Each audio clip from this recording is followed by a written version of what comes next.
Okay, let's see. We are Daf Zayin Amud Aleph. Let's dedicate our learning to the safety of all the IDF soldiers and all of Klal Yisrael, the healing of all those Yidden that were wounded and need refuah, and the return of the safe and speedy return of all the hostages. Amen. Okay, so we were learning on Daf Zayin Amud Aleph 7a. We learned about the greatness of the day of rain, that it's either greater than Tchias HaMesim, than the resurrection of the dead, or it's equal to Tchias HaMesim. And we said that the day of rain is great, like the day that the Torah was given. And Rava said it's even greater than the day that the Torah was given. And then we had this contradiction, that is the Torah like rain or like dew. And the Gemara said that it depends on who the scholar is, that there are some scholars that they are like rain, and you have to, you have to either it means you break their neck or decapitate them, or it means you turn your neck away from them. And that is a scholar that doesn't have proper character. And then you have a scholar that does have proper character, and he is like dew, that's always wanted and always beneficial. And then we had this statement that if you learn Torah Lishma, the Torah is a elixir of life. And if you don't learn it Lishma, if you learn it not for its sake, if you learn it for another purpose, not for the right purpose, so then the Torah becomes like a poison. And we discussed that a little, of difference between Rashi and Tosfos over here, that Tosfos says that the real problem of learning Torah for the wrong sake is when you learn it in order to tease or to hurt other people.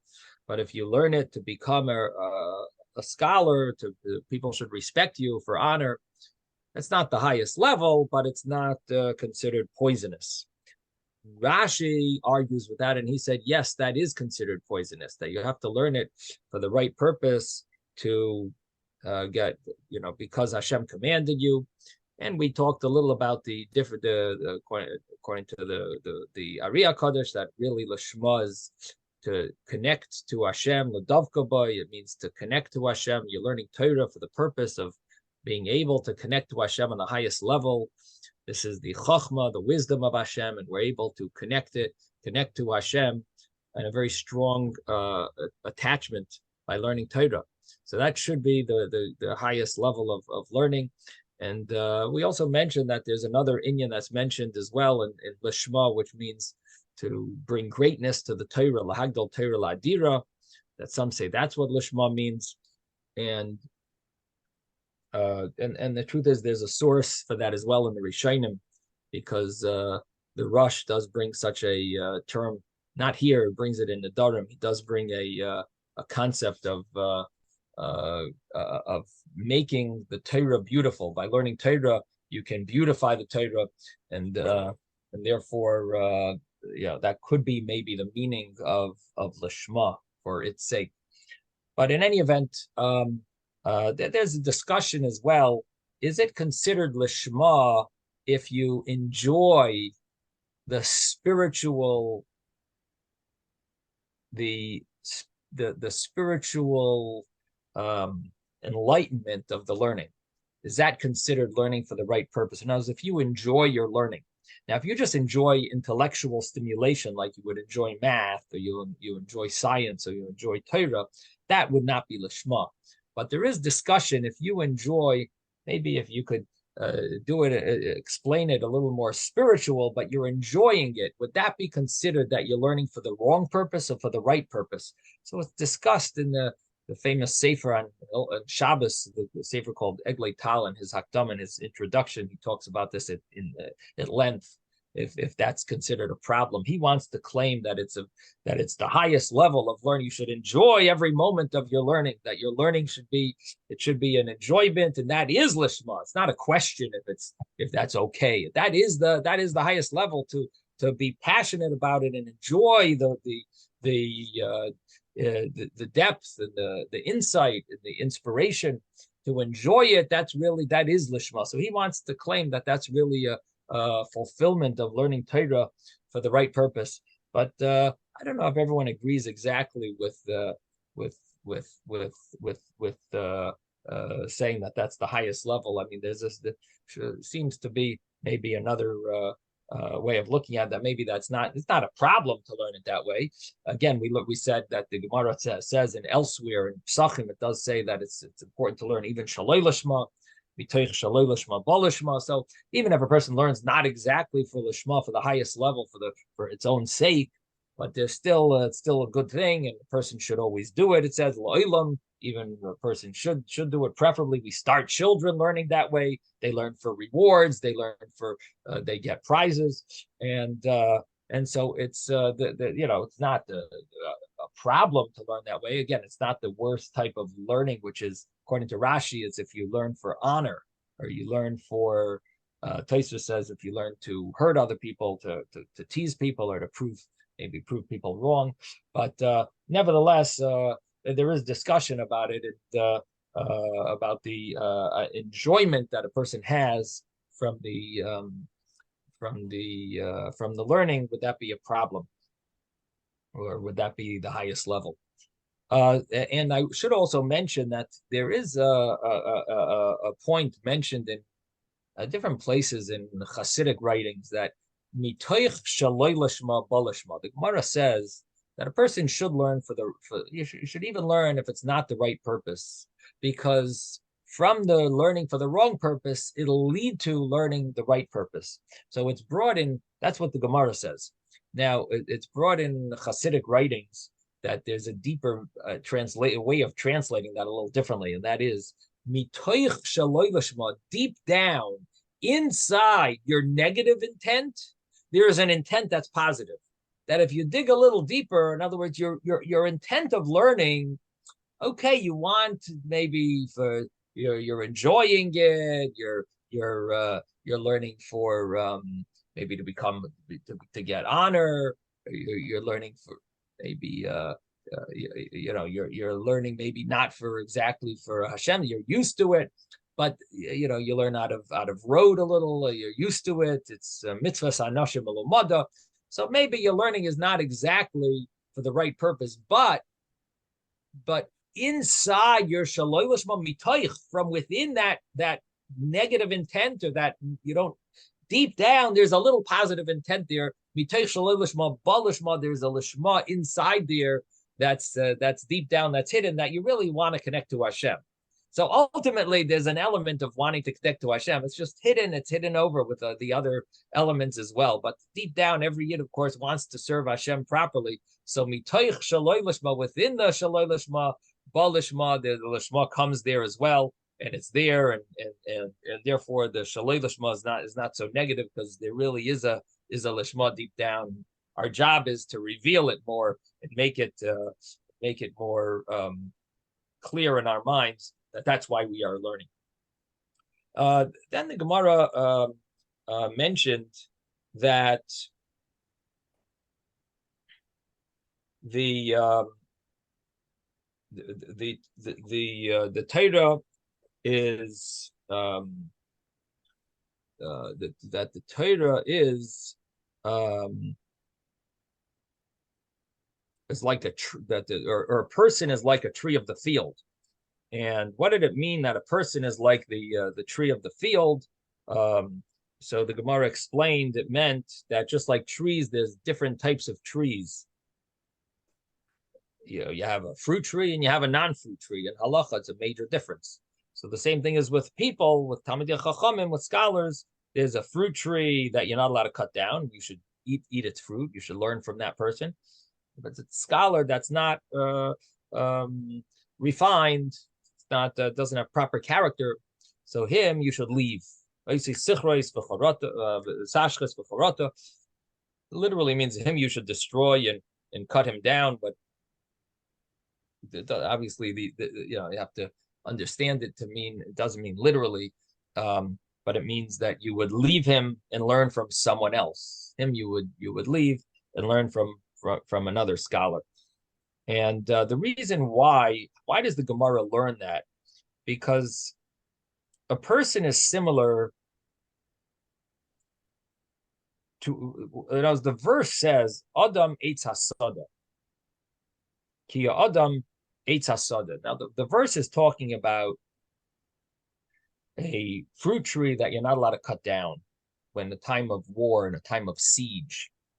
And the pasuk should have said, is a tree of the field like a person? A person, you want to sort of like put a siege on them and cause them to starve so that they'll surrender, and that others that will see them and they'll surrender and you'll win over the city. But is a tree in the same category? So the pasuk should have said, is a tree like a person? But here it says, as a person like a tree, but the pasuk changes the wording around and says, is a person like a tree of a field. Now, the reason, so the Gemara understands that the fact that the pasuk switches around the wording is emphasizing that there's another element here, that is not just talking about a tree of the field, but there's something to learn from this, that a person does have an element like a tree, and that has to do with if he's a Talmud Chacham, if you should cut him down, or if you should, in other words, learn from him or not learn from him. So that's the reason why the Gemara finds a necessity to darshan, to expound on that verse, because otherwise the verse has its purpose to tell us a law about a siege around a city, that you're not allowed to cut down the fruit tree because the purpose of cutting it down wouldn't apply. It's not like a person. Okay, and now this Gemara. It brings up a question, a big question. And that question is, we didn't talk about this, but we know that Reb Meir studied Torah from a person who was not righteous. He was a big scholar. His name was Acher. His real name was Elisha ben Avuya. Elisha ben Avuya, we did speak about him before, but we didn't discuss this question in the Gemara. We mentioned that Elisha ben Avuya, he became a heretic. And he was a great scholar, and Reb Meir was a student of his. And Reb Meir continued to learn Torah from him even after he went in his own path of against Torah. Reb Meir would still learn Torah from him. In other words, he still taught Reb Meir Torah, even though he maybe didn't believe in it, didn't follow it, but he still taught Reb Meir Torah. And Reb Meir continued to learn from him. And the question is, doesn't that seem to go against this Gemara where it says that you're not supposed to learn Torah from a person, from a scholar who's not good character, who's Talmud Chacham Sheino Hagun, a scholar who's not proper? And definitely this Elisha ben Avuya fell into that category. So the answer Taisus asked this question, and he explains that there's a difference. The truth is, the Gemara also asked this question, and the Gemara says there's a difference between a gadol and a katan, which literally would mean there's a difference between a person who's an adult and a person who's a child. The adult is allowed to learn Torah from someone who's not righteous or is not a proper scholar. But a child, you shouldn't have him learning Torah from someone who's not a proper scholar. Taisus doesn't use those words. Taisus says that it depends if the person learning Torah, not if he's an adult, but if he's a scholar himself. If he's a scholar, he could learn from someone who is an improper scholar. But if he's not a scholar, then he should not learn from someone who is, could give off bad or negative teachings. You shouldn't be learning from them. Now, the commentaries try to reconcile this Taisus with the Gemara, where the Gemara seems to say that it depends if he's an adult or a youngster. So they say that the Taisus is explaining what the wording means. That when it says an adult, a gadol, or a katan, it doesn't mean an adult or a child. It means a scholar or a non-scholar. That's what the Gemara there means. So Taisus is really explaining the wording of that Gemara where it mentions this, and basically it depends if a person is a scholar themselves, they're allowed to learn Torah from someone who's not so righteous. And that would be the story of Reb Meir. Reb Meir learned Torah. The story goes that Meir was learning from him on Shabbos once, and Elisha ben Avuya told him, "Oh, you can't walk any further because for you, the Tchum Shabbos, you have just reached the limit of the Tchum Shabbos." Elisha ben Avuya was riding on an animal at that time. He wasn't keeping Shabbos, but he told Reb Meir, up until here you're allowed to go. Now you can't go any further. And the thing is, though, Reb Meir would learn Torah from Acher, even though he was not a Talmud Chacham Hagun, even though he wasn't a proper teacher, he was a heretic. Nevertheless, Reb Meir was allowed to learn from him because Reb Meir was a Talmud Chacham. If a person's a Talmud Chacham, a scholar, they're allowed to learn from someone who is not exactly the righteous, not exactly a righteous scholar. Okay, and now comes the next Gemara, and the next Gemara we did one more little piece. So the next piece we did was Reb Chama says, in the name of Reb Chanina, or some say Reb Chama, Reb Chama said, either Reb Chama, the son of Reb Chanina, or Reb Chama in the name of Reb Chanina. But he said that what does it mean that barzel bebarzel yachad, that iron sharpens iron? What does that refer to? So he says it refers to a scholar, that when two scholars learn together, they sharpen each other.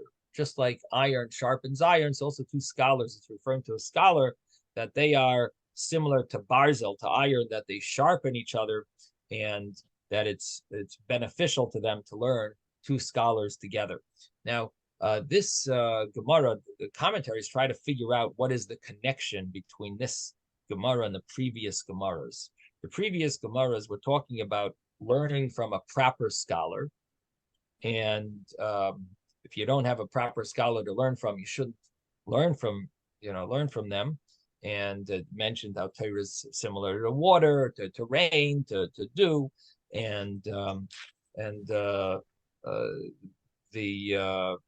Gemara said that the greatness of rain, great like the Trias HaMesim, it's great like the day the Torah was given. But what does that have to do with this idea of two scholars learning together? So one of the commentaries, Marshall, wants to say that this is connected to the previous Gemara, that the previous Gemara said that the worst type of learning, that it's like poison, is if a person learns in order to bother other people. So if your learning is in order to bother other people, you may think that maybe it's not good to ask questions, because by asking questions and arguing with your friend and learning, you're bothering him. So the Gemara has to say, and the Gemara brings this Gemara to tell you, no, that's not called lekanter, that's not called teasing someone or hurting someone. That is, this is the proper way of learning, that you get the proper insight is by learning, the two people learning together.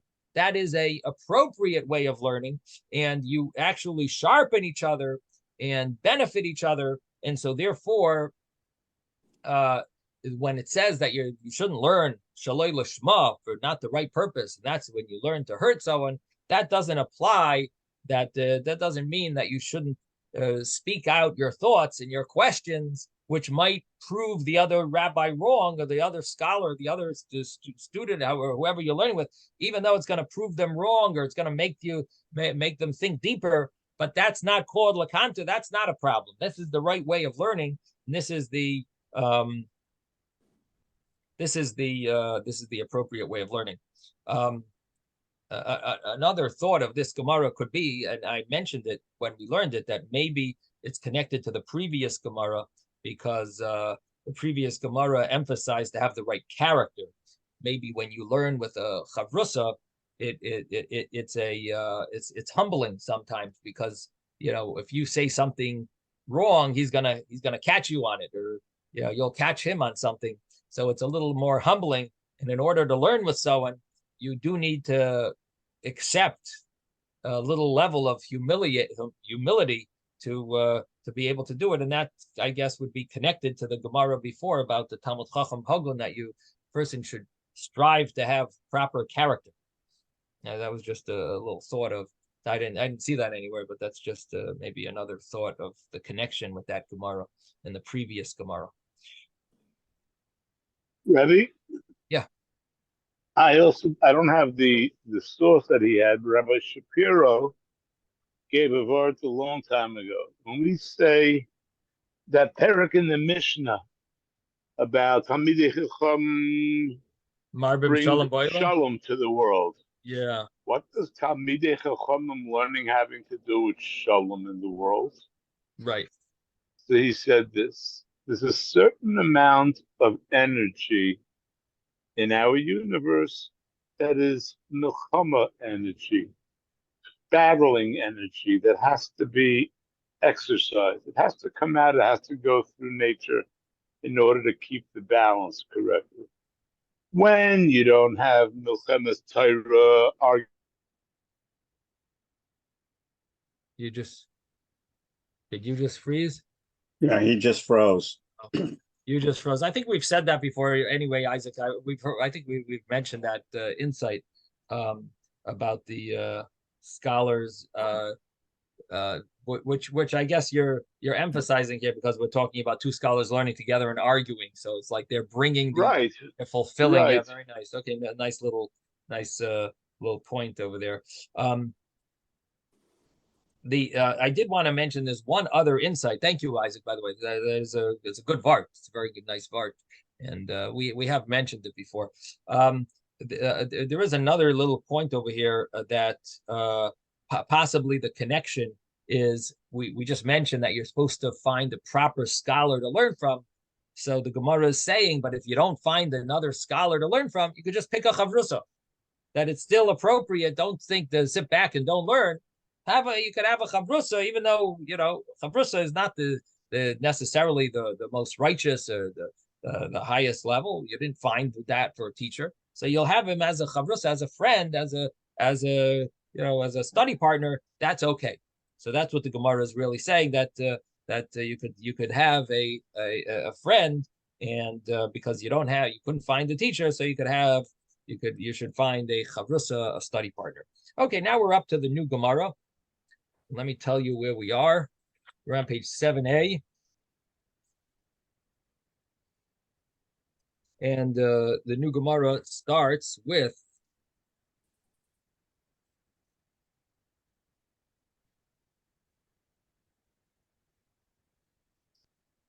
something's wrong. Erev al Abadim, maybe that's where it starts.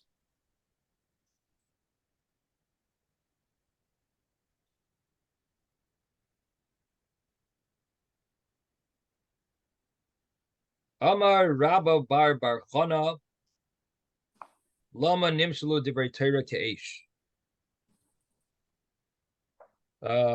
Rabbi, is this before or after Rabbi Chanina bar Papa raised the contradiction? Who was thirsty, bring water? It's before. Okay. Before. We are like right in the middle of the page on 7a. I would say about 30 lines up from the bottom. Let me just see. 5, 10, 15, 20, 25, maybe 28 lines from the bottom.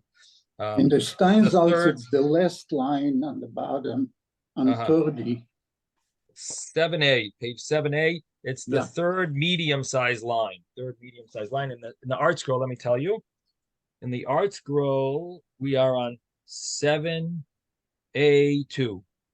7A2. Amar Rabba bar Chana. It's the second column. First new paragraph. So Rabba bar Chana says, Lama nimshalu divrei Torah ke'esh. Why is the words of Torah compared to fire?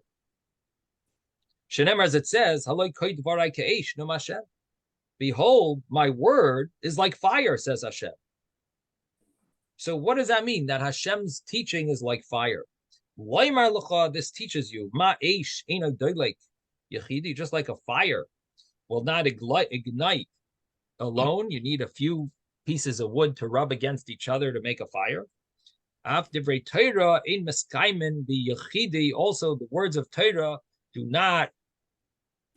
not exist if you learn Torah alone. You need others to sharpen you and to be able to to make you come up with the right interpretation. You need a chavrusa. You need someone to learn with. If you learn yourself, it doesn't work. It's the same thing as just like a match, just like not a match. A match, you need to rub it against something else. In a wood, when you ignite wood, you need to rub the wood with each other. So the same thing is with Torah study. You need to have others to study with. V'hainu da'amar Rabbi Yosi bar Chanina, and this is what Rabbi Yosi bar Chanina says, that my dechsiv, what does it mean when it says cherev el habadim v'nayalu? That it says that a sword should go to the badim, and it's talking about the Babylonians that exiled the Jewish people. Cherev el habadim v'nayalu, and the Gemara is going to interpret it to mean about learning Torah. So the simple meaning is it had to do with the downfall of Babylon, punishment. And so it says, what does this pasuk mean? That cherev, a sword, to the badim, to the liars, v'nayalu, and they become foolish. It means badim also has an interpretation of alone. So it means cherev el habadim, a sword deserves to come upon those who learn Torah alone. Cherev also named shal tamidei chachamim, a sword on the enemies of the scholars, which is a euphemism for the scholars. She'oiskin bad b'bad b'Torah, that they learn Torah alone, and that they deserve to. In other words, they're not going to learn properly. They deserve a sword. Not only do they deserve a sword, but they also become foolish. Shenemar, as it says, v'nayalu. That they literally, the word nayalu means foolish, fools. Not only that, but they are considered sinners, because we have another pasuk that uses the word nayalu in connection with sinning. Ksiv hacha says here v'nayalu. The word v'nayalu, they become fools. Ksiv hasam, and it says over there, asher nayalnu v'asher chatanu, that we have acted foolishly and we have sinned. It's talking about when Miriam and Aaron spoke lashon hara against Moshe, and Miriam became a leper, and Aaron asked Moshe for forgiveness. Asher nayalnu, what we have foolishly said, and asher chatanu, what we have sinned. And so you see the word nayalu and chet go hand in hand. And therefore, here also where it says that a person who learns Torah alone, they are considered that, number one, it's considered that they deserve a punishment. Number two, they become foolish. And number three, it's considered a sin. And the ibayasema, and if you want, you could say that noyalu sarei tsayan, that there is a pasuk that says the officers of Tsayan have become foolish. In Hitu es Mitzrayim, they have caused to turn away and stray and sin the Egyptians. So the word nayalu and sin go hand in hand. So what does this mean? It means that a person should never learn Torah on their own. They should really learn Torah only with a chavrusa. And the reason for that would be because when you study with another person, you both sharpen each other's mind to come to the proper interpretation. Otherwise, you're probably going to make mistakes. Now, the shaila is, what happens if you don't have someone to learn with? Are you allowed to learn alone? If it's so bad, it sounds like you maybe shouldn't learn Torah alone. So we'll soon see another point, and then we'll explain when it applies. Amar Rav Nachman bar Yitzchok. Rav Nachman bar Yitzchok says, "Lama nimshalu divrei Torah ka'etz." Nachman bar Yitzchok says, "Why is the words of Torah similar to a tree? As it says, eitz chayim hi lamachazikim ba. It's a tree of life to those that hold on to it. Loymar locha, to tell you ma eitz katan madlik as agadol. Just like when it comes to trees, how do you ignite? How do you make a campfire or barbecue? Or you have to use small twigs in order to light the bigger pieces of wood. So just like a small wood lights up the bigger woods, bigger pieces. Also the scholars, the younger ones, sharpen the minds of the older ones. And this is what Reb Chanina says, I learned a lot from my teachers. My students, my friends, I learned more than from my teachers. And from my students, I learned even more than from all of them. And what is the reason? Why do you learn more from your students than from your teachers or from your friends? Because the younger ones, they ask questions. And it causes you to have to think. To have to think deeply. Are you okay, Isaac? Oh yeah. Sorry. You're okay? So yeah.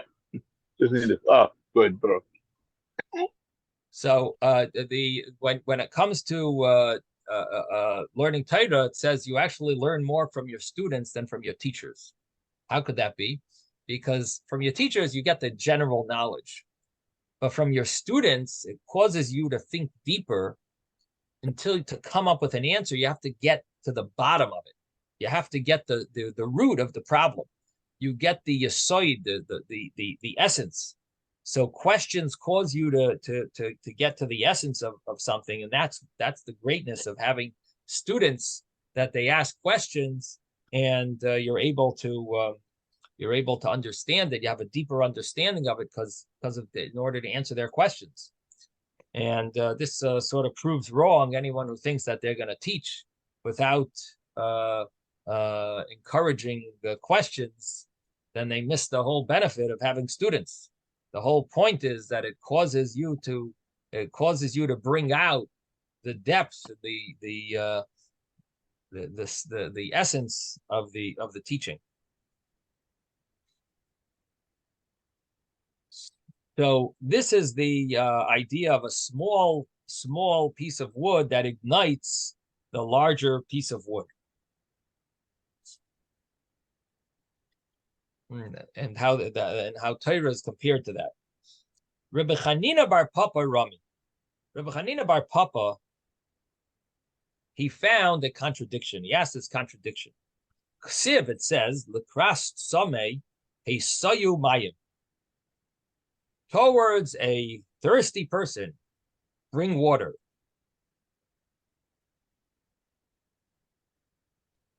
Now, what would that mean regarding a student of Torah and a teacher of Torah? So it says if you have to bring water to the thirsty person, it sounds like the teacher has to go to the student, right? Bring water doesn't say go to, this verse doesn't say go to the water. It says bring water to the thirsty. Sounds like this teacher is supposed to bring the water, bring the Torah to the student. Likras sameh heisayu mayim. Towards the sameh, the thirsty person, you have to bring water. Ksivin, it says in another verse.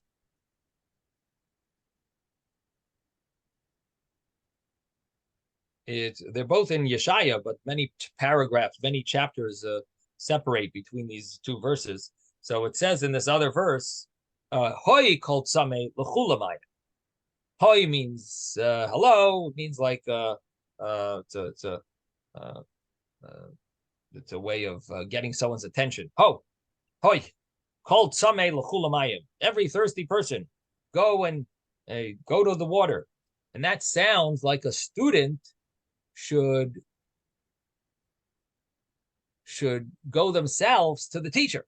So is a teacher supposed to go to their student, or is the student supposed to go to the teacher? Which reminds us of the previous Gemara that we learned about Yiftach and Pinchas. Yiftach made this promise about bringing as a sacrifice anything that leaves his house, and it turned out his daughter left his house. And so they had a whole debate who should go to be matir neder, who should go to annul the vow. Yiftach said, I'm not going to go to Pinchas because I'm the shayfet, I'm the judge.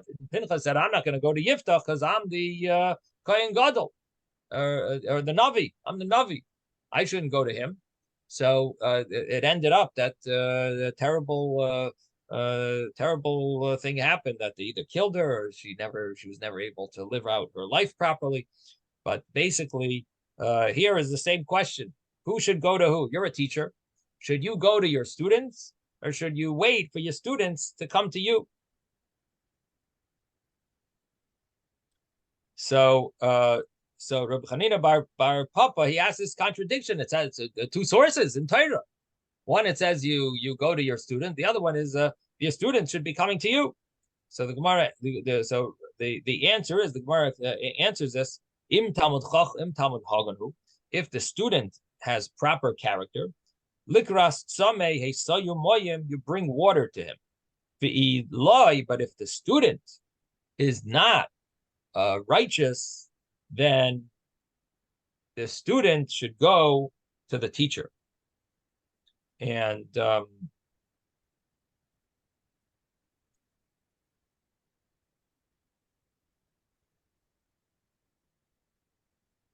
so, in other words, the teacher can go to a student if the student is of proper character. If the student is not of proper character, then the student should go to the teacher. What is the meaning of this?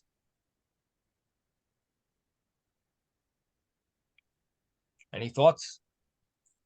What does this mean? If you go to the teacher goes to the student, if the student is proper character. So, Isaac, I don't know. I don't have an answer, but I would think that, like anything else, even with us, when it comes to do a mitzvah or to do something for Hashem, to be. I think you froze again. A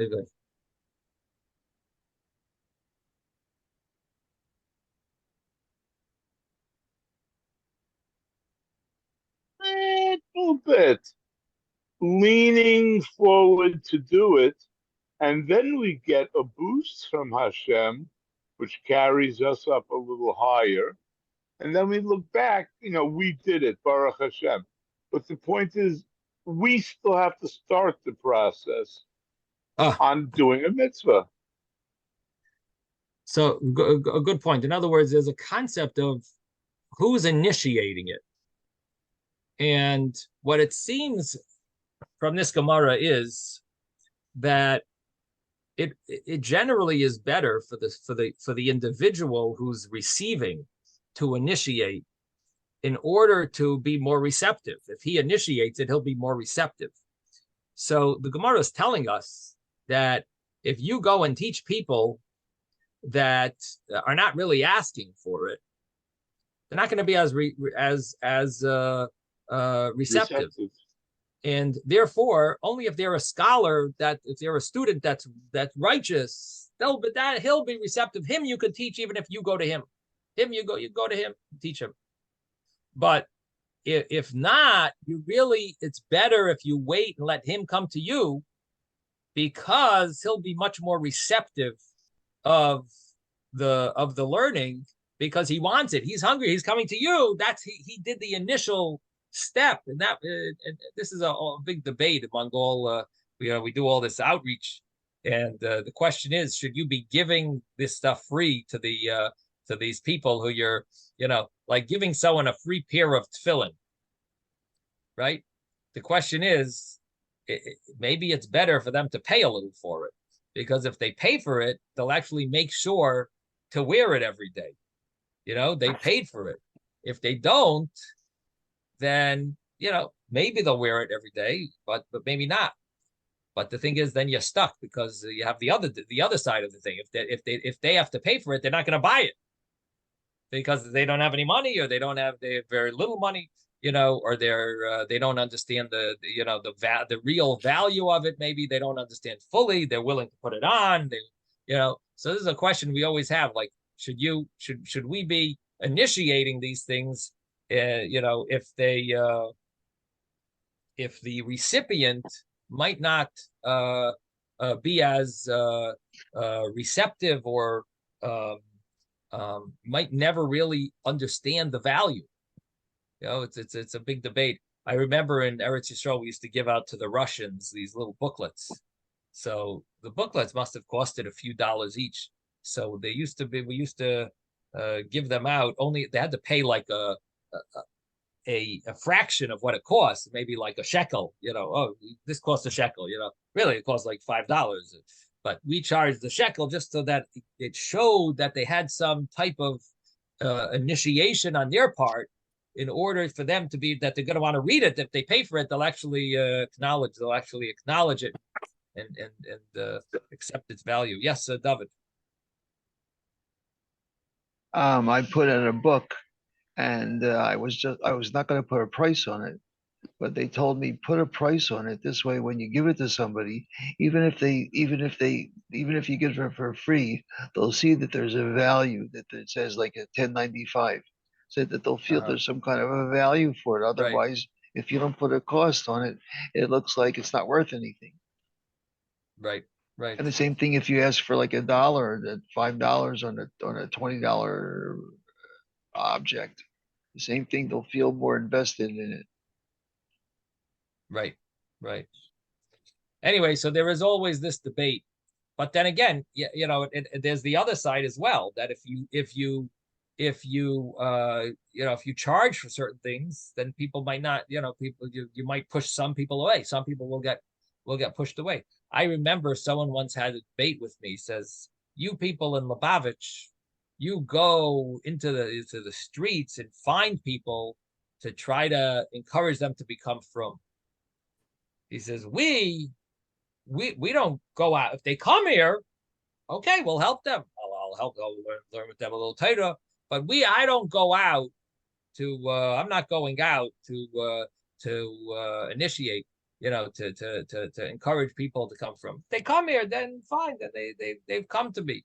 But for me to go out and help them, that I don't do. That's only Lubavitch people do it. So in a certain sense, it's sort of this idea, like if they initiate, come to you, fine. If not, however, that's not the way Avraham did it. That was Noach. If you think about it, Noach did things that way. He waited for them to come to him.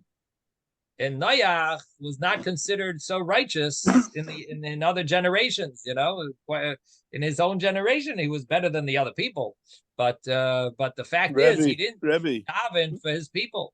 He didn't go out of his way. Avraham went out of his way to spread Hashem's word. Yes, Noach spent a year in the bottom of a ship with no lights, shoveling the animal stuff.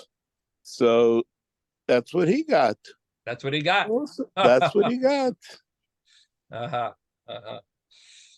So in any event, there is a concept of going out and helping. Now, how that fits with this Gemara, where it says that if a person is not righteous, then don't go and teach them Torah.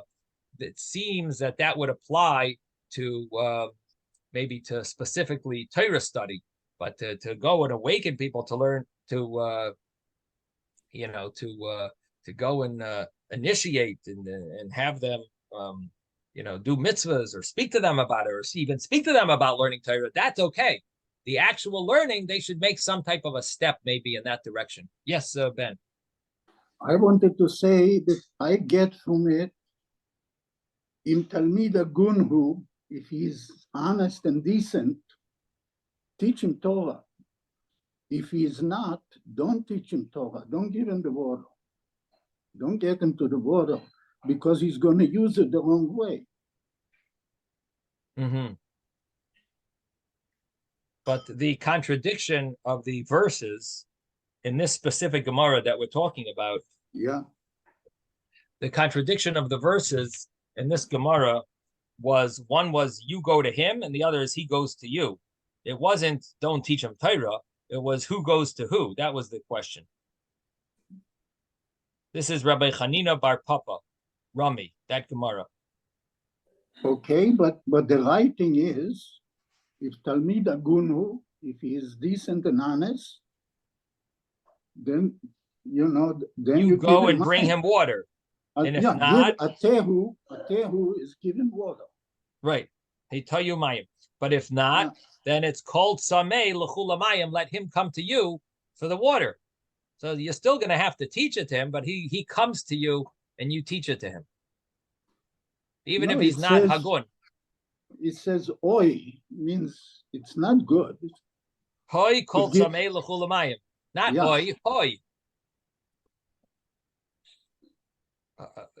Hoi called sameh l'chula mayim.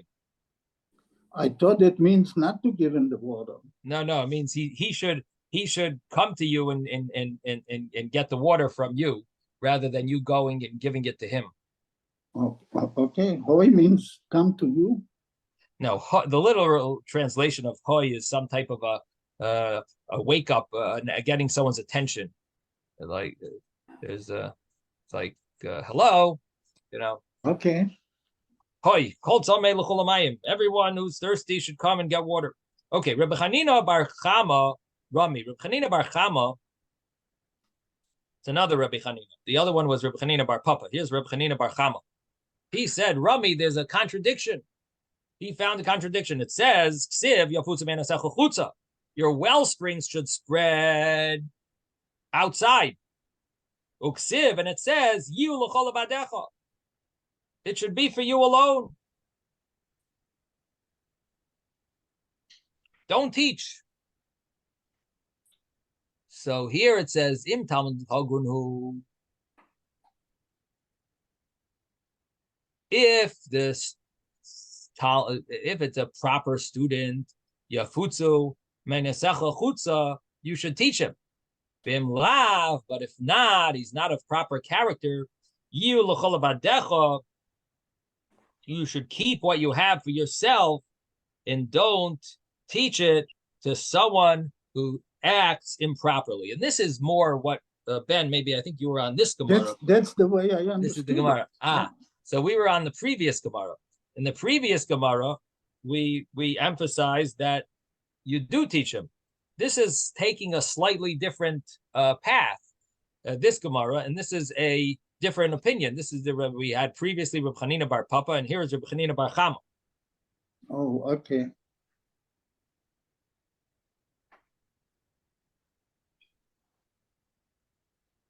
Chanina bar Papa, Rami. Now, here it's emphasizing that you have to be careful not to teach him for the right, if he's not an appropriate student, then right. Then you have to be careful who you're teaching to, because you might be causing him to to take the Torah, use it for the wrong purpose.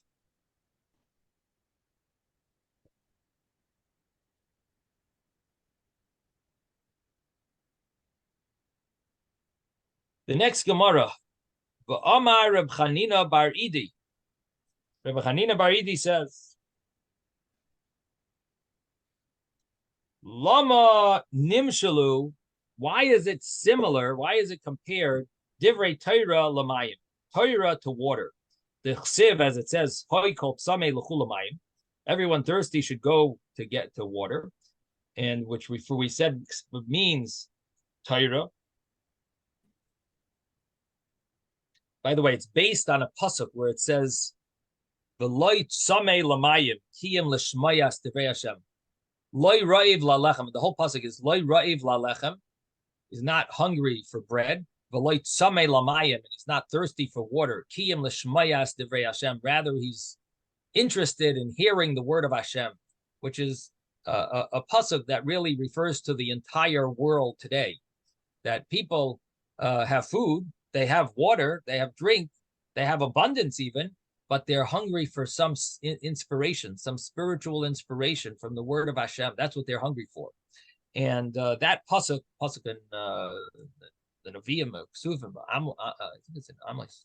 So it says, so that pasuk is the source of the meaning of this pasuk, where it says, everyone thirsty, which refers to thirst for Torah. So you're thirsty for Torah. So it refers to not just not physical thirst. It means a thirst for Torah study. So it says anyone that's thirsty should come to water. And why are we comparing Torah to water? So Loimar L'cha, this teaches you ma mayim manichin makom gavaya, just like water, it flows from a high place. V'hoichin l'makom namoch. Or the water leaves it meniach, it leaves the high place, and it goes to a low level. Af divrei Torah, also words of Torah, ein miskaimin el b'misha daito shvela, it only exists in a person who has humility. That the Torah won't exist in someone who is arrogant. So that is the idea that the Torah, you need to teach students that are proper students. If a student is not proper, then the Torah won't last by him. The next Gemara.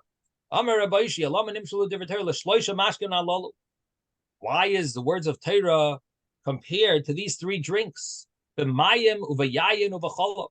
Water, wine, and milk. As it says, anyone thirsty should go to water, which refers to Torah. And it says, it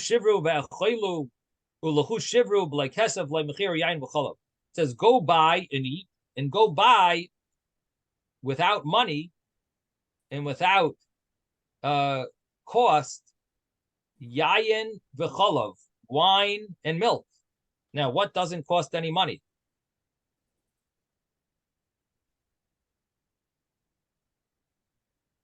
The Levi Yitzchok Retiree Academy. Water. So go. That's the only thing that's free. So it must be talking about Torah. And it's comparing it to wine and milk. So why is Torah compared to water, wine, and milk? So Loimar L'cha, this teaches you. Mash, loisha, mashkin alalu, just like these three liquids. Ein meskaimin ela bepacha shebakelim. They are preserved only in a vessel that's lowly, a lowly vessel. That's how they exist. That's how they last. Like you can't put certain foods into silver and gold. It doesn't preserve it properly. So just like these three liquids, they need a vessel that's low, earthenware. After Torah, also words of Torah, the words of Torah only exist when they're held by someone who feels lowly. Amra le brate the Kesar le Reb Yeshua ben Hananya, like the daughter of Kesar, the emperor of Rome, the Caesar, his daughter. Said to Rabbi Yeshua ben Hananya, Rabbi Yeshua ben Hananya did not look handsome. It was dark, or he was, he was not, or he didn't dress so. His clothing was not so nice. Basically, she insulted him. She said, "Can such beautiful wisdom exist in a vessel that's disgusting? In other words, he didn't look handsome. And Amar La, so he told her, Avich, your father, Rami Chamra, money de Pachra, does he put his wine in earthenware vessels? Amrale, she said to him, Melabamai, what should he put the wine in? Amar La, he said to her, Aton de Chashvisu, you that are chashav, your royal, Ramu b'money de Havachaspa, put the wine in gold and silver. Why are you putting it in earthenware vessels? So she went and told it to her father. What are we doing? We're poor. We have earthenware vessels in our palace. We shouldn't be doing this, putting the wine in this. She told her father, so she told her father about it. So Ramya lachamra b'mani dahav chaspa. So he put the wine in the vessels of gold and silver. V'takif, and it became vinegar. Asu v'amru le. His servants came and they told him. Amar lo levrate. So he went and told his daughter. Man Amar lochachi. Who told you to do this? We just ruined all of our expensive. These are hundreds of the wine that's worth hundreds or thousands of dollars. These are aged wines. Who told you to do this? Amra le Rabbi Shua ben Chananya. So she said, Rabbi Shua ben Chananya told me to do this. Karyu. So call him. Amar le, and he said to him, Amai Amrit lahachi. Why did you tell my daughter to do this, to put the wine in these silver and gold vessels? Amar le, Yeshua answered, he says, Ki heichid amra li, amri la. Just like she told me, I told her. In other words, she said that it's surprising that wisdom is found in ugly vessels. And I told her, well, you do the same thing. You put the wine in an ugly vessel. That's all. I didn't tell her to do it. I just said, you're surprised that wisdom. In other words, she respected Rabbi Yeshua ben Hananiah's wisdom, and she was shocked that it could be so ugly. And he said, that's the way you keep fancy things. They're always kept in ugly vessels, valuable things. So she asked him, but aren't there beautiful people that learn that are knowledgeable, that learn Torah? It says Rabbi Yochanan was a hadras panim. He was a beautiful person. In fact, he used to sit outside the mikveh. People would leave the mikveh, they would look at his face, and it would have an effect on the children that they would be beautiful. So there are some beautiful people. So the Gemara answers, we turn the page now. Ihavu sanu tfei havu gemiri. Those beautiful ones, if they would be ugly, they would actually be more learned.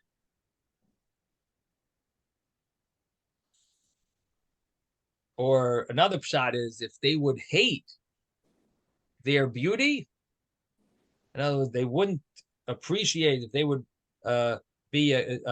if they would dislike their handsomeness, then they would actually be able to absorb more Torah. Okay, we're going to stop here. Have a wonderful day, everyone. Sei gesund. Thank you, Rabbi. Rabbi. Have a good day, Thank everybody. you.